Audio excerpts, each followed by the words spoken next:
Hai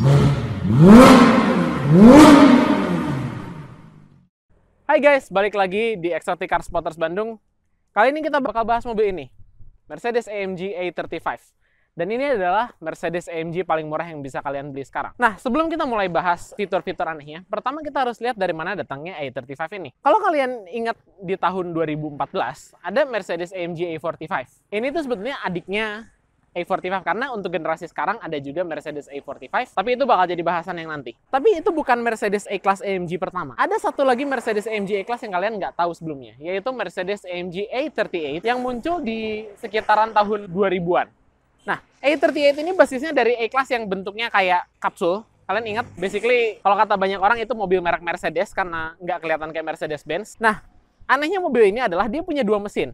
Jadi di depan ada satu mesin, di belakang ada mesin lagi, dua-duanya mesinnya sama. Dia menghasilkan total tenaga 250 horsepower, jadi katanya bisa akselerasi 0 sampai 100 5,5 detik. Nggak ada yang tahu karena pada akhirnya mobilnya nggak pernah dijual buat umum dan nggak ada Mercedes AMG A-Class sampai di tahun 2014 dengan generasi pertama AMG A45. Nah, lalu mobil ini A35 muncul di awal tahun 2019, tapi kenapa kodenya jadi A35? Karena ini bakal jadi entry levelnya Mercedes AMG. Jadi apa bedanya sama A45? Pertama-tama, sebetulnya mobil ini agak mirip sama A45 yang lama. In a sense, mesinnya sama-sama turbo, sama-sama all-wheel drive, sama-sama pakai gearbox dual clutch. Tapi untuk A35 ini, dia bisa dikatakan sebetulnya basisnya lebih simpel kalau dibanding dengan A45 yang baru, yang nanti akan kita sedikit singgung di review ini. Nanti kita akan bahas semua fitur uniknya dan keanehan-keanehan lainnya, dan nanti juga kita bakal nyoba di jalan.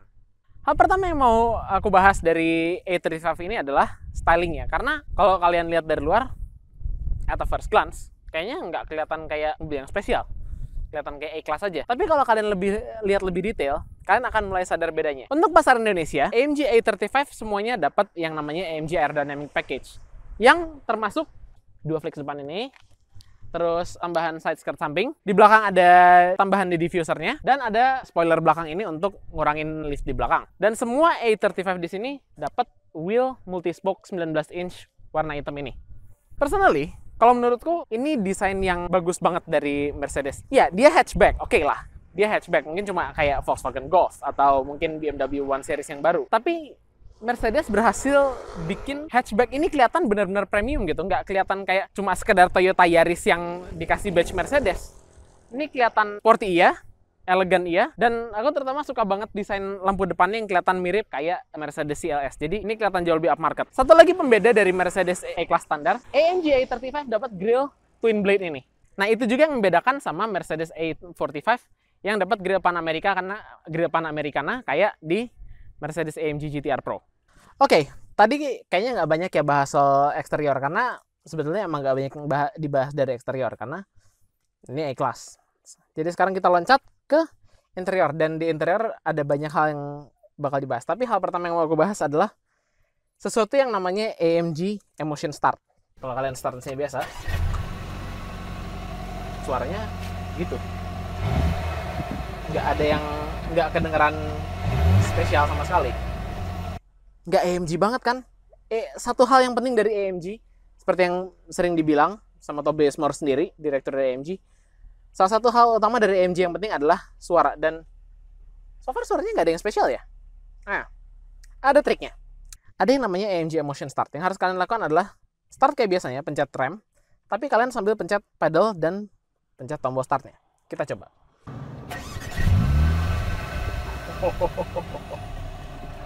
Nah, itu rasanya lebih spesial. Dan suaranya, kalau kalian masukin mode Sport Plus,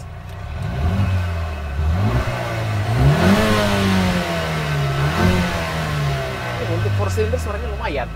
Oke. Cukup hooliganismnya. Sekarang aku mau bahas fitur di interior ini. Dan hal pertama yang aku agak sedikit tidak terlalu suka adalah layarnya. Karena untuk press car ini dapatnya cuma layar 7 inch biasa. I know. Nggak terlalu menyenangkan. Jadi kayak kelihatan kayak kalian masang 2 iPhone doang di dashboard kalian.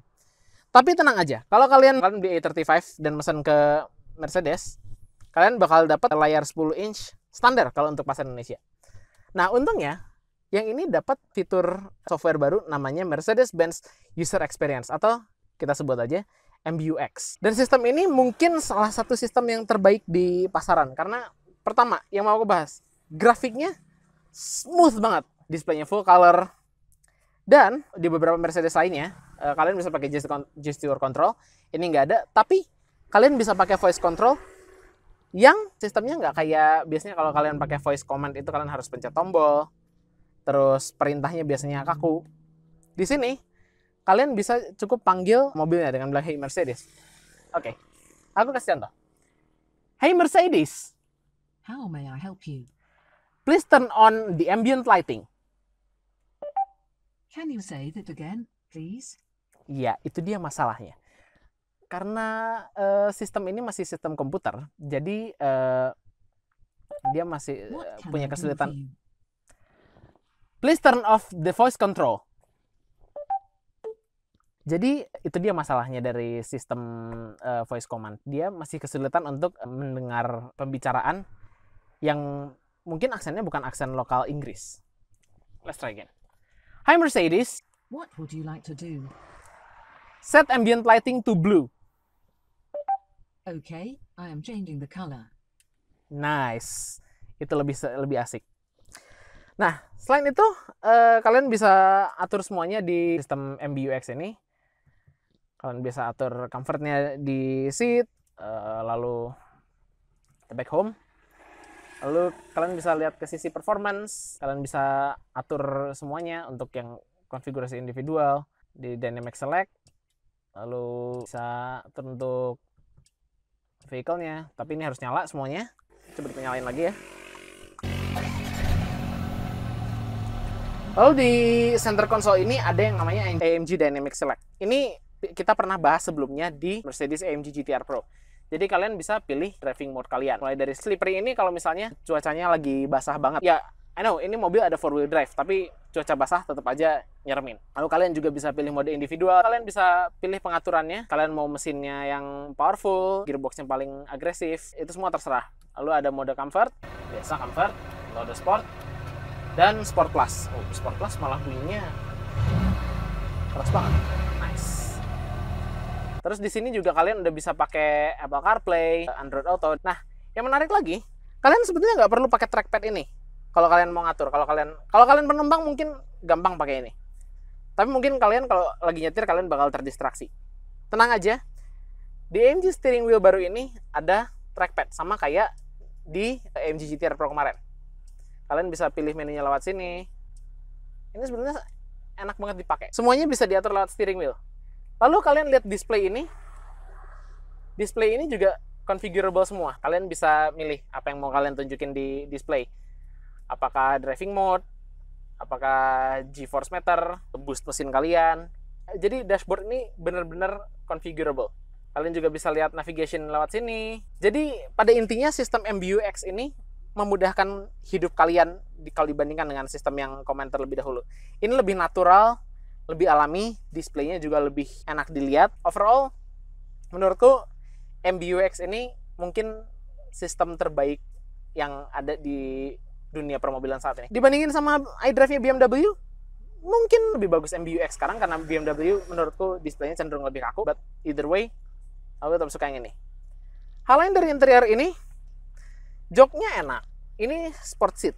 Tapi sayangnya di Indonesia kita nggak dapat yang performance seat. Kita bisa dapat yang performance seat, tapi special order. Kalau menurut beberapa orang sebetulnya enakan yang sport seat ini. Kalau AMG performance seat, dia lebih cocok kalau misalnya kalian hobi nge-track, kalian buat, ya pokoknya yang hal-hal yang berbau sporty. Tapi untuk daily, sport seat ini udah cocok banget. Nah, hal terakhir yang mau aku kasih tahu soal interior ini, jujurnya, untuk sebuah hatchback, interior ini benar-benar upmarket. Desainnya luar biasa, desainnya cantik banget. Fans ini mirip sama yang kalian dapat di Mercedes CLS, kayak di G-Wagon. Terus steering wheel AMG ini mirip sama yang di AMG GT-R Pro, walaupun belum ada mode switch di steering wheel. Pedalnya juga dari metal, semuanya kerasa upmarket. Jadi kalau misalnya kalian harus bayar harga 1,2 M off-the-road untuk ini, rasa-rasanya kalian bisa lihat duit kalian pergi kemana. Karena ya, ini interior enak banget. Steering wheelnya juga pakai Dinamica Microfiber. Semua yang kalian sentuh, semua yang kalian pakai, feel-nya benar-benar enak. Ini kabin yang luar biasa, benar-benar bisa recommended. Tapi dari semua hal ini, hal paling penting dari AMG selain tadi aku bilang suara dan desain adalah pengendalian dan pengendaraan serta performa. Kita bakal lihat gimana mobil ini rasanya untuk dikemudikan. Oke, sebelum kita beralih ke soal pengendaraan dan mechanicals yang ada di bawah mobil ini, hal pertama yang mau aku bahas adalah, ini kan hatchback. Berarti kalau hatchback, kita harus lihat sisi praktikalnya. Dan hal pertama yang harus kita lihat adalah jok belakang. Ini posisinya sesuai dengan posisiku. Aku tingginya 177-178. Dan sejujurnya, nggak banyak space di jok belakang ini. Aku hampir agak mentok. Mungkin kalau untuk nyetir di dalam kota, cuma ngantar teman buat dari mall ke mall, mungkin nggak terlalu masalah. Tapi kalau misalnya kalian harus bawa ini untuk touring keluar kota, mungkin bakal jadi sedikit masalah karena posisi ini posisi duduk kalian, dan satu-satunya yang kalian bisa lakukan ya cuma segini gitu posisi duduknya. Tapi untuk joknya sendiri, lihat di belakang ini joknya mirip sama sport seat di depan. Sama-sama pakai Dynamica insert buat di tengahnya, masih ada stitching warna merah. Feel-nya masih benar-benar sporty sebetulnya. Dan ventnya masih bentuknya sama kayak yang di depan. Tapi ya ini sekali lagi ini Mercedes A-Class, ini bukan Rolls Royce. Jadi selain dari itu nggak banyak fitur yang bisa kita bahas di jok belakang. Oke, sekarang kita pindah ke bawah kap mesin. Dan kalian lihat di sini ada mesin 2 liter 4 silinder dengan turbocharger. Sama kayak Mercedes A45 yang sebelumnya dan sama kayak Mercedes A45S yang sekarang. Not quite. Pertama, mesin ini bukan tipe yang one man one engine kayak mesin AMG yang biasanya kalian lihat. Mesin ini basisnya sama kayak mesin yang ada di Mercedes-Benz A250. Cuma setelah mesinnya diproduksi, mesin ini dikasihin ke AMG buat ditune. Jadi internalnya beda sama A250. Jadi mesin ini sekarang menghasilkan 306 horsepower dan 400 Nm. Mesin ini lalu dipadukan dengan gearbox 7 percepatan DCT dan tenaganya disalurkan ke semua 4 roda. A35 masih bisa akselerasi dari 0 sampai 100 dalam waktu 4,7 detik dan top speednya masih bisa tembus angka 250 km per jam. Mungkin nggak kedengaran cepat di saat dimana A45 bisa tembus 3,8 detik di 0 sampai 100, tapi percaya sama aku, 4,7 itu udah lebih dari cukup untuk kalian sehari-hari make. Mesin ini oke lah, ini bukan mesin yang one man one engine, tapi mesin ini rasanya masih kayak proper AMG. Oke, sekarang kita mau bahas sedikit soal bagasi, karena ya ini Mercedes AMG tapi dia punya bagasi yang cukup gede. Kalian bisa lihat ini semua peralatan yang aku butuhin buat ngerekam sama timku, dan ini masih nyisa lumayan banyak. Dan sejujurnya nggak ada yang aneh-aneh di bagasi ini. Kapasitasnya masih cukup gede untuk mobil 4-wheel drive, dan ya masih bener-bener ini AMG yang bisa kalian pakai buat daily. Jadi kalian bisa, satu hari kalian bisa pakai buat bawa belanjaan sambil jemput anak dari sekolah. Di hari lain kamu bisa bawa ke track dan bikin malu orang yang bawa Porsche 718 Cayman. Oke guys, sekarang kita ada di Mercedes AMG A35. Oke, kita sambil coba fitur-fiturnya guys. First impression, gimana? Ini gue lagi coba bawa normal mode ya. Normal mode menurut gue ini mobil ya kayak A-Class biasa gitu. Oh iya guys, ini belakang ada Dev, kenalin, editor, kameramen, semuanya lah. Jadi menurut gue ini mobil enak banget dibawa. Gue tampilin Apple CarPlay gue di unit MBUX-nya. Bawa mobil santai-santai, kiri kanan, relax. Ini luar biasa sih. Menurut gue sih, ride-nya emang agak sedikit kaku. Tapi ya kita beli apa ini AMG. Itu kan expected gitu. Iya, AMG itu sedikit kaku gitu. Tapi untuk mobil yang fokusnya ke sport masih lumayan nyaman. Setidaknya nggak sekaku M4 GTS. Ini tuh comfort mode kan ya? Comfort mode loh. Comfort mode tuh udah dia wow gitu. Iya makanya kan. Iya. Kenceng bro. Bentar. Ini macet. Jadi kita nggak mungkin pakai mode-mode yang aneh dulu karena kita nggak mau nabrak. Nabrak guys. Di sini guys ada head up display. Jadi bisa kita taruh. Misalnya kalau sekarang yang aku pakai itu ngelihat RPM-nya dengan kecepatannya dan giginya. Bisa juga diatur lain-lain ya Yas ya? Iya. Bisa apa ya contohnya Yas? Power gitu-gitu ya? Bisa kelihatan apa berapa. Tapi mostly yang biasanya ditunjukin tuh kayak gear kalian di posisi berapa, speed kalian berapa, informasi yang penting. Tipikal informasi yang ditayangin di head up display. Jadi kenapa ada head up display? Kalian nggak mau terdistract ke bawah dari jalan. Kalau kalian ngeliat ke speedometer kan harus lihat kalian bawah cenderung ini. terdistraksi kan. Kalau ini Kalau pakai head Di depan. kan lurus aja depan gitu. Ya, kelihatan. apa yang gue lihat, gue bisa juga di depan, jadi nggak mengganggu sedikit pun penglihatan kita. Jadi Nah, tetap safety tetap di line of sight. tetap dan aman. juga kita masih bisa juga lihat. Walaupun di AMG ya, kalau nyetir normal kayak gini nggak kerasa kayak ya Nggak terasa kayak mobil biasa aja, mobil yang nyaman, mobil hatchback yang istilahnya comfortable buat dipakai harian. Dan itu kalau menurutku itu keunggulannya Mercedes AMG, dia bikin mobil yang oke lah, bisa punya macam AMG GT-R Pro yang kenceng, dan ini juga kenceng sih. Gila kan? Nah, tapi Dengar deh, ketika crackle deh. nah, Ada crackle ya? kenceng, Kencang. tapi ketika dibutuhkan masih tetap daily usable. Dan nyaman loh.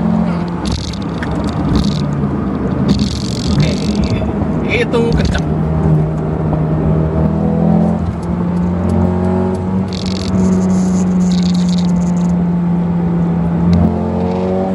Kencang kan? Cuman di depan ada mobil guys, jadi ya sedikit gas rem lah. Biasanya bilang kan lagi berapa? 306 horsepower. 306 horsepower untuk mobil yang istilahnya ini Mobil segede bukan yang sepatu. mobil segede sepatu dengan juga dia ini Belum 45. A45 ya. Tapi untuk A35 ini mobil entry level yang Tahu. Tunnel. oh ya. Tunnel. Wuh.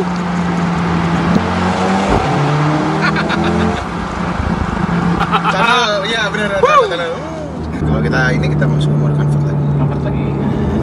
Lihat, langsung berubah dia. Nggak ada suara. Santai. Iya. Benar-benar istilahnya. Kamu cuma flick of a switch dan semuanya berubah jadi Mercedes normal. Iya, lu bisa jadi Mercedes normal di convert, lu bisa juga jadi Mercedes AMG-nya. Ketika lu butuh, ketika mungkin lu lagi pingin ngebut di jalan tol, pingin aduh gua telat nih ya, lu bisa. Atau lu lagi di track day juga bisa. Ini mobil yang istilahnya semua jadi satu gitu. Kenyamanan dapat, lu performance dapat. Dan juga tadi gue coba tuh pas di Sport Plus itu terkontrol gitu. Walaupun gue gas pup. Ya, itu karena kan E35 kan udah pakai sistem 4MATIC, jadi sistem 4-wheel drive-nya Mercedes. Cuma bedanya sama A45, kalau di A45 kan kayak ada drift mode-nya gitu. Jadi dia ada satu clutch pack di tengah yang bisa ngirim tenaga antara, biasanya splitnya tuh bisa 50 sampai 70% ke belakang kalau di A45, makanya bisa drift mode. Ini enggak. Kalau ini dia pakai sistem Haldex, jadi kayak Golf R. Oh, Golf R, oke. Jadi basisnya front wheel drive. Oke. Di kondisi normal kayak sekarang ini, dia front wheel drive. Tapi begitu misalnya dia ngedeteksi, wah butuh grip nih ke belakang nih, karena misalnya lagi hujan gitu, atau misalnya udah mulai agak understeer, komputernya bakal ngirim sampai 50% ke belakang. Jadi nggak kayak A45 yang bisa ngedrift, tapi untuk A35 ini rasa-rasanya nggak perlu ada drift mode atau semacamnya, karena ini kan fokusnya memang benar-benar buat mobil harian kan ya. Karena fokusnya buat mobil harian, sistem Haldex ini udah lebih dari cukup, dan terbukti tadi handlingnya lumayan stabil ya. Setuju. Di high speed juga stabil banget tuh. Rem juga oke loh. Rem oke, walaupun bukan rem karbon seramik loh. Tapi untuk mobil sendiri kayak nggak perlu banget karbon nggak perlu rem karbon seramik. Dan itu berlebihan menurut gue juga. Dan juga apa istilahnya? Runo tolong ingat bahwa rem karbon seramik terlalu banyak buat hatchback. Maaf. Wipernya dia salah mencet tombol dan jadi nyalain wiper. Maksud tadi mau tekan karena nggak biasa aja nggak ini kan. Seperti kejadian lagi. Nanti masuknya di belakang kan, berarti awalnya udah mulai.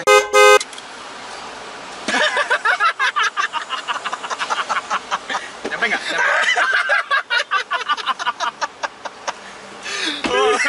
Harus buka pintu dulu. Oh enggak, ini lebih manusiawi ya. Tetap sih.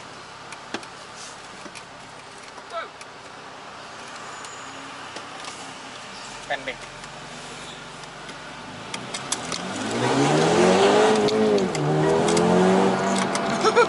Seatbelt.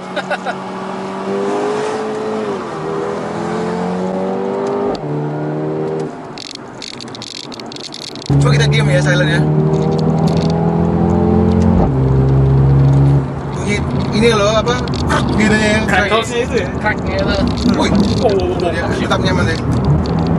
Nih, sekali lagi tonton sini.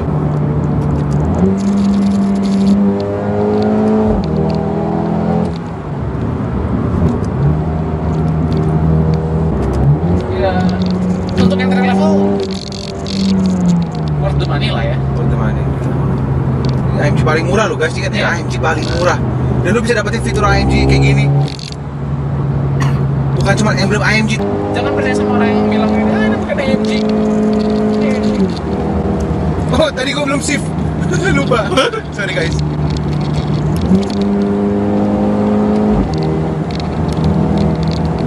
Mantap sih bos. Ini hatchback yang gua worth the money. Jika ingin beli mobil yang istilahnya nyaman pas mendetan dan tiba-tiba lu ingin ngebut di tol atau di trek, Bisa. ini mobil yang sekarang bisa dibeli untuk mau sini guys ya. Iya.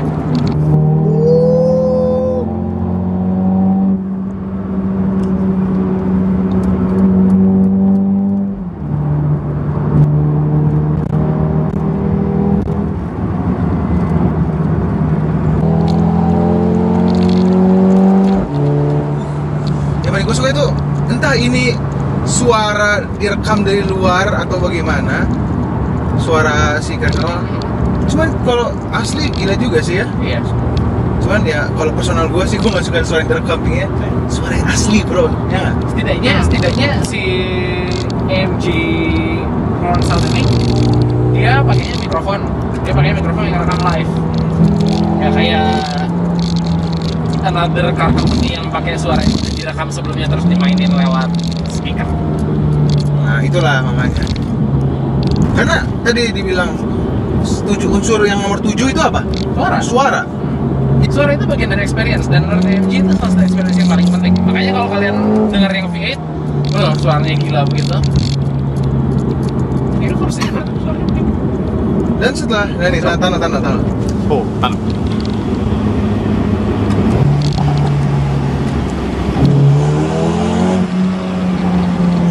Tapi tadi ya, guys pas aku buka, kedengaran tuh suara crackle-nya beneran di belakang. Iya. Jadi pas dibuka tadi ada suara crackle yang di belakang. Iya. Jadi ya ini bener gitu suaranya, Itu ya. bukan fake sound. Nah.